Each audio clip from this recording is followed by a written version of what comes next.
చిన్న పిల్లలైనా, పెద్దవాళ్ళైనా ఎవ్వరైనా గానీ ఎండకి బయటికెళ్ళామంటే వాళ్ళకి మాత్రం ఖచ్చితంగా బాడీలో ఓవర్ హీట్ ప్రొడ్యూస్ అవుతుంది.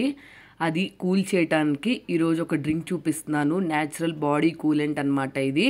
చాలా బాగా వర్క్ అవుతుంది. ఒకసారి ట్రై చేయండి. ఫస్ట్ ఒక గిన్నె తీసుకొని అందులోకి ఒక నిమ్మకాయ నుంచి వచ్చిన రసం అంతా పోసుకోండి. నెక్స్ట్ నేను హనీ యూస్ చేస్తున్నాను. మీరు కావాలనుకుంటే షుగర్ అయినా యూస్ చేయొచ్చు. నెక్స్ట్ సబ్జా గింజలు 2 స్పూన్లు వేసుకోవాలి. ఎందుకంటే చాలా బాగా పనిచేస్తాయి వేడి తగ్గించడానికి. నెక్స్ట్ సన్నగా కట్ చేసుకున్న పుదీనాకు మీరు కావాలనుకుంటే యాడ్ చేసుకోండి, లేకపోతే స్కిప్ చేసేయండి.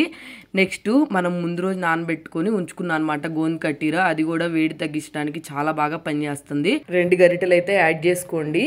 నెక్స్ట్ నా దగ్గర సోడా ఉంటే సోడా యాడ్ చేసుకున్నాను. మీరు సోడా స్కిప్ చేసేసి వాటర్ అయినా యాడ్ చేసుకోండి చల్లటివి. ఇలాగా చేసుకొని రోజుకు గ్లాస్ తాగామంటే బాడీ నుంచి హీట్ ప్రొడ్యూస్ చేయకుండా చిన్నపిల్లల నుంచి పెద్దవాళ్ళ వరకు అయితే చాలా హెల్తీగా అయితే ఉండొచ్చు. ఒకసారి ఈ సమ్మర్కి ట్రై చేయండి, చాలా బాగా పనిచేస్తుంది. నా వీడియో మీకు నచ్చితే మాత్రం వెంటనే సబ్స్క్రైబ్ చేసుకోండి.